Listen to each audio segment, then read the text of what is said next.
Boa tarde a todo mundo, quem está no Instagram também, no YouTube.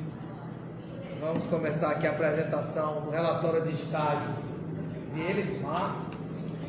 Ele atuou no EJA, ou melhor dizendo, na EJA, né, na Escola de Educação de Jovens e Adultos do município,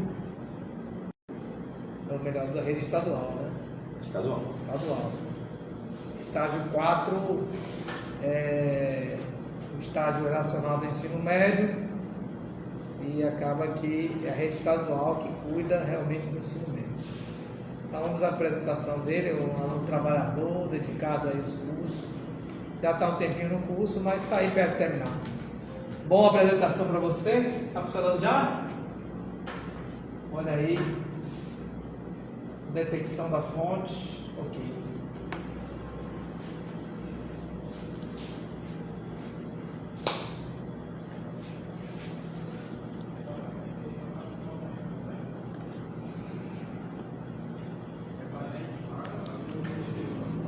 Boa noite, Newton.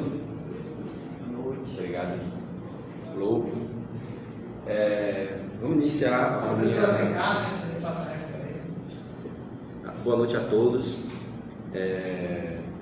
Vou iniciar a minha apresentação de estágio supervisionado 4, com supervisão do professor Alexandre Lobo e professora Tereza Kelly.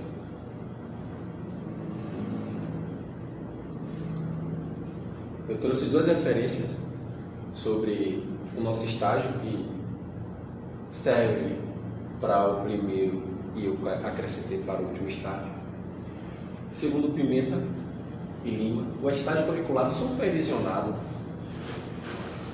é um campo de conhecimento e faz parte do eixo do currículo central dos cursos de formação de professores, que possibilita nós estudantes a construir nossos saberes, né? E Paulo Freire, ele já replica isso, o estágio contribui para a nossa formação profissional e pedagógica. Então são duas referências que eu trouxe iniciais. A Escola Campo, eu estagiei na Escola Polivalente de Camaçari, fica no centro de Camaçari. Fica bem situada essa escola, é uma escola estadual. Minha supervisora foi a professora Natiara Ruth, estagiei com ela no estágio 3 e agora na sequência fiz com ela novamente o estágio 4. As minhas observações, só para anteceder as observações, eu fiz em quatro turmas. Uma dessas turmas era o ensino regular, terceiro ano. As outras turmas eram o ensino EJA, de jovens e adultos. Então eu estudei nas turmas 6, turma E7, E6, B e E6C. A coordenadora, eu não poderia deixar, né? Fui bem recebido naquela escola desde a primeira vez, né? A professora Carla Margarete e todo o seu corpo docente, o pessoal do administrativo, dando apoio, sempre dá apoio aos alunos, apoio aos estudantes estagiários. A única referência, o item que eu trago é sobre a coordenação pedagógica, né? Que não existe a coordenação pedagógica na escola, e já tem um certo tempo, e cria um impacto muito grande nos professores, porque isso termina ficando a cargo dos professores, essa função. Então fica tipo um livre-arbítrio, né? Ou entrem um consenso deles. E aí, quando acontece isso, não tem determinadas situações que o coordenador pedagógico propõe para poder avançar em cada turma ou na própria escola, né? Então, a segunda Lei de Diretrizes e Bases da Educação, a LDB 9394, as atribuições do coordenador estão aliadas à autonomia para organizar e orientar o trabalho pedagógico. Olha como é tão importante a orientação do coordenador pedagógico. E a instituição de ensino, além de garantir variados setores que façam gestão participativa, né? Então faz bastante falta a orientação do coordenador pedagógico. E já sou o segundo estágio que eu faço na escola e não existe ainda a presença do coordenador. Um pouco da escola, aí a parte principal, a entrada da escola, o refeitório é pequeno e uma parte do mural, os trabalhos que os alunos fazem na escola, né, em determinada disciplina, dependendo, eles expõem esse trabalho. O refeitório é pequeno, oferece o lanche da noite ao chegar, só que tudo é muito rápido lá. Então, para iniciar a minha observação sobre isso, além dos 30 minutos, além da hora reduzida, né, a carga horária de ensino, o tempo da chegada do aluno, merenda e sala de aula é muito rápido. O professor só tem apenas 30 minutos para expor o assunto na sala de aula, que é extremamente curto. Imagine se entrando na sala de aula 30 minutos, só uma chamada aí que ele tentar fazer já vai levar uns 10, 15 minutos até organizar a turma e fica complicado.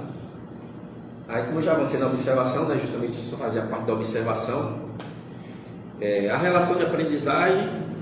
Como eu estudei no EJA, eu tenho uma paixão tão grande pelo EJA que a gente quer ajudar aqueles alunos que estão ali, alguns, claro, quer aprender, quer poder estar ali tentando algo na vida, né, mesmo tardiamente.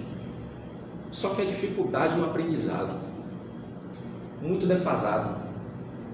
Tanto é que na observação, quando eu cheguei na observação, a professora estava aplicando um assunto do ensino fundamental 2 para alunos do ensino médio. E eu fiquei não estarrecido porque já tinha feito o 3, que era a mesma situação, mas é complicado. Mas aí quando você se põe na sala de aula, que você tenta seguir o conteúdo, o cronograma estabelecido para o ensino médio, uma coisa que o EJA ele não tem um BNCC ou algo desse tipo separado do ensino médio, viu, gente? Faz parte do ensino médio, então toda a base do BNCC está ali, todos estão inclusos, tanto o ensino regular quanto o ensino na EJA. Só que os alunos não sabem. Então, quando a gente vê com a defasagem anterior, não tem como nós tentar aplicar o ensino regular no EJA. É meramente impossível. Porque eles estão com defasagem de contas básicas, algo que eles não viram lá atrás, tipo equação, função, algo algébrico, eles não têm noção ainda. Então não tem como a gente poder utilizar o ensino regular. Aí o que os professores fazem? Voltam ao passado, voltam ao ensino fundamental, para tentar dar uma base aos alunos e eles prosseguirem, mesmo com essa defasagem. Então, nessa observação, eram 3 turmas do EJA, essas turmas eram homogêneas. Uma turma peculiar é que essa turma, tinha uma turma que era, não sei se foi intencional, não perguntei também, né, porque era mesclada. As turmas, tinha uma turma que tinha as pessoas de mais idade, e eles tinham muita dificuldade. E você passa um exercício, eles precisam da nossa ajuda, precisam da ajuda do professor, e o estagiário acho que foi fundamental para poder fechar esse ciclo. Exemplo, a professora estava dando um assunto do ensino fundamental 2, círculos e circunferência, e os alunos não sabiam ainda o que era a letra π exemplo, que faz parte dos círculos de conferência. Então a gente usa um método legal lá para poder tentar aprender como chegou ao número pi, por que aquele número, o pi, por que o pi. Então a gente utilizou de uma artimanha antes de explicar o assunto. Artimanha não, de algo construtivo, né, para eles poderem entender o assunto.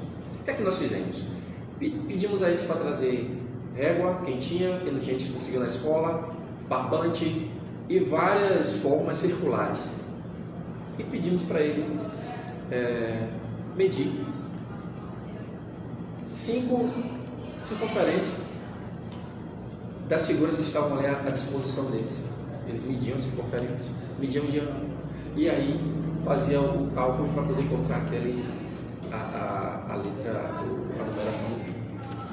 Aí depois que ele encontrava isso, a gente explicava o porquê, aí a gente ia didaticamente informando e falando para eles como é que seria isso, até a gente chegar na área do círculo, e foi paulatinamente. Imagina, para nós isso é muito fácil, né? Numa aula a gente poderia dar isso aí, mas lá gastou-se mais de 4, 5 aulas para poder explicar esse assunto, mais de 2 semanas, 3 semanas, lembrando que as aulas tinham apenas 30 minutos e determinada turma só tinha apenas 3 aulas na semana.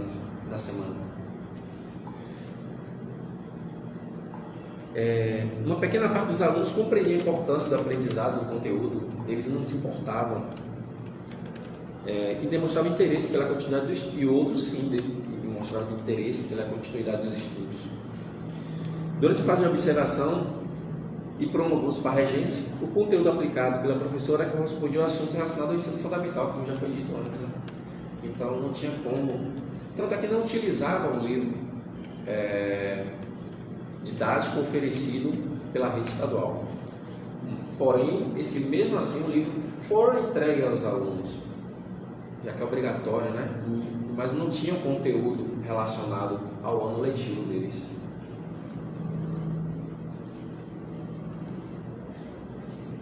É uma pequena foto do momento de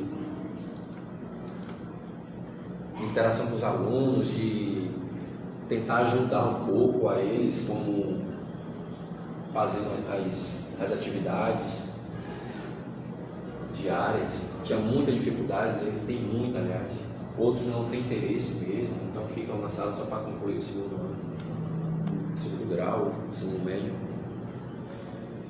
A metodologia, a gente utilizava dessa prerrogativa, né, que era a gente tentar aplicar algo didático para poder tentar dar o conhecimento aos alunos.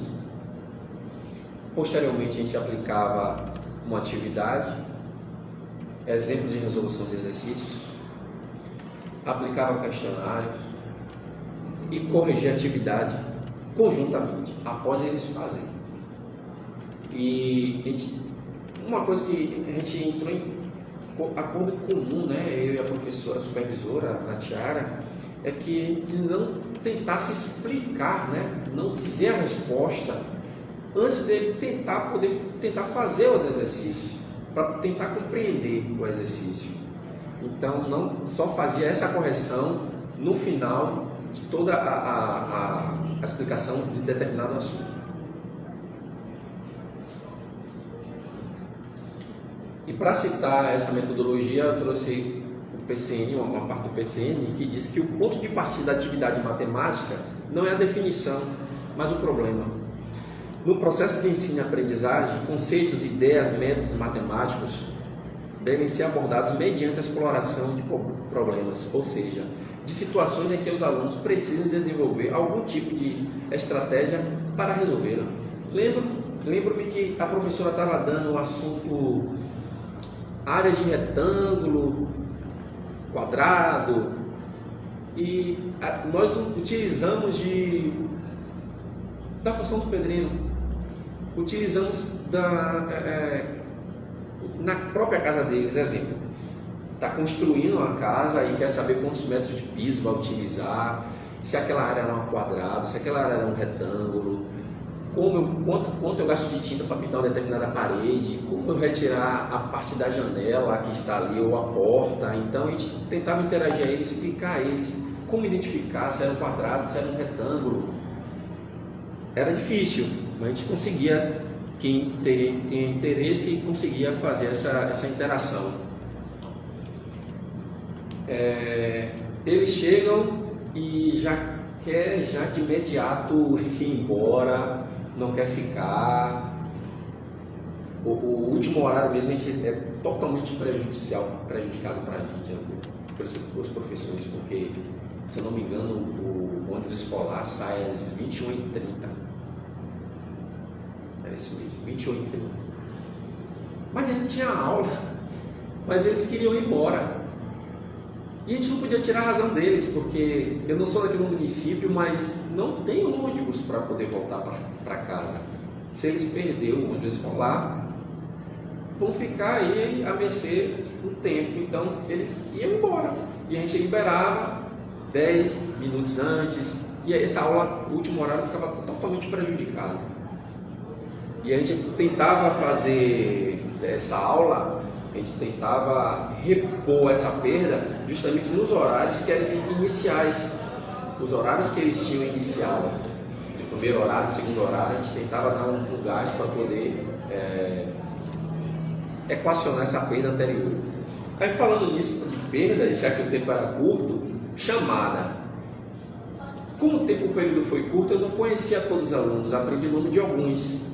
Já a Natiara já sabia, então ela convive, né, com os alunos diariamente, então ela evitava de fazer chamada, ou então ela já fazia chamada, já olhava e já fazia, ia fazendo já a chamada, justamente para a gente não perder esse tempo com chamada, porque senão diariamente a gente fazendo chamada nas turmas, a gente perderia aí uns 5 a 10 minutos só fazendo chamada, porque um aluno não viu o nome chamar, aí volta de novo, o outro saiu.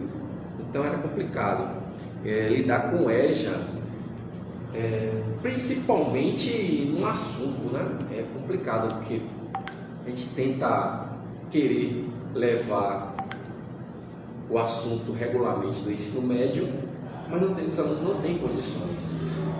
Então tem que ficar vindo sempre ao passado, vindo sempre retrocedendo ao ensino fundamental para poder tentar dar algum assunto.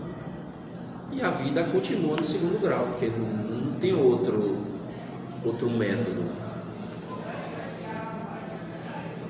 Considerações finais.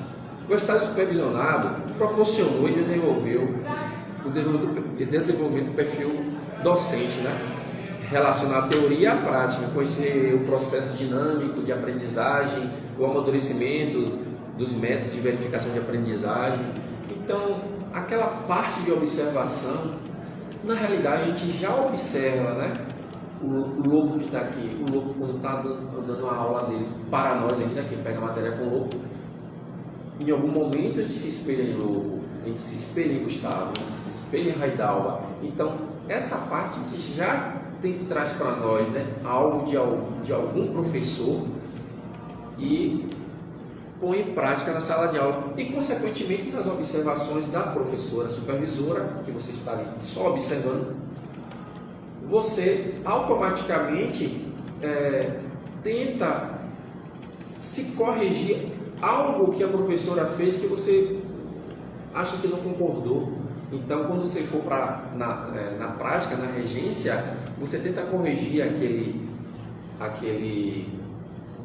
probleminha que aconteceu, né? Então, a parte de observação é muito importante, mas, como eu já disse, a observação para mim já vem desde o ensino, que você é estudante, você está ali na faculdade estudando, você já observa seus professores. Foram muitas horas de refletindo sobre qual é a melhor forma de trabalhar cada conteúdo proposto, como motivar os alunos, como lidar com uma turma que apresenta conhecimentos desnivelados e desatualizados do ensino fundamental, do ensino médio. E assim mesmo entre os alunos, né? Tem uma disparidade gigante. Eu não lembro o nome do aluno, mas ele praticamente não assistia a aula. ele ficava na porta da sala, do lado de fora. E o que eu falava, o que a professora falava lá, ele respondia da porta mesmo. E ele acertava tudo. Ele sabia, ele tinha conhecimento. Só que os outros não tinham. Mas o assunto qual era abordado? O assunto do ensino fundamental. Ele já tinha conhecimento, ele já estava além dos alunos que estavam ali no ensino médio, dando um assunto do ensino fundamental. Então, para ele, é como se fosse assim, ó, eu já vi esse assunto, é assunto passado para mim. Eu não posso ver esse assunto, não quero. Então, mas ele fazia todas as atividades dele, mas não participava, não interagia na aula. E faltava demais.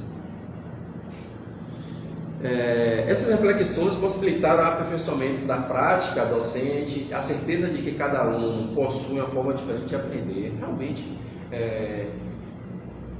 a gente tentava se utilizar de meios didáticos manipuláveis, né, para poder tentar explicar o assunto aos alunos, anteceder, né, o assunto, a explicação do assunto, justamente para tentar ele entender o assunto. Veja só, né, no nível médio, a gente não deveria estar fazendo isso, ou tentando arranjar outros meios, né, correlacionados a alunos do ensino médio, para poder tentar explicar os assuntos correlacionados ao PCN e ao PNCC, né, como está escrito lá. Mas enfim, não houve essa possibilidade. Eu participei da observação de uma turma, no terceiro ano, era totalmente diferente. Acho que Newton pegou essa turma, eu não tenho que falar, era nível médio, os assuntos abordados eram o assunto do nível médio, então não houve problema. Claro que os alunos têm as suas dificuldades em determinados assuntos, mas os assuntos eram dados, o assunto do ensino regular nível médio. As referências que eu utilizei para poder essa apresentação, a LDB, que eu citei a LDB, o PCN, né, da educação, citei Paulo Freire, né, que foi o percussor, né, dessa caminhada na EJA, e Pimenta. A EJA, pior que ninguém olha para a EJA, né? Ninguém não tem um olhar cuidadoso para a EJA. Não tem aquele olhar para a EJA. A EJA está ali, não sei se para poder entrar como é que chama? Na estatística, né? De alunos matriculados, alunos que têm o ensino médio, mas enfim, eu estou falando que ninguém, o poder público, né, de educação não tem algo direcionado para o EJA. Ninguém tem um olhar mais cuidadoso com o EJA, como tem com o ensino médio. Porém, toda a base curricular, toda a base PCN, BNCC, a EJA está enquadrada dentro desse parâmetro. Ele está subordinado a esse parâmetro, mas não é citado, né? Não está citando que EJA está separado do ensino médio. É o ensino médio. Eu quero agradecer. Tive muita dificuldade, né, para poder assistir essas aulas no estágio, né? Como sempre. De frequentar estágio, minha apresentação, agradecer a Lopa, a Teresa Kelly, deveria ter ocorrido lá no EMAT, não tive como vir. Perdeu a certificação, mas não está perdendo a componente, né? A componente está sendo apresentada neste momento. Eu agradeço a vocês pela oportunidade dada e apresentando o meu trabalho neste momento.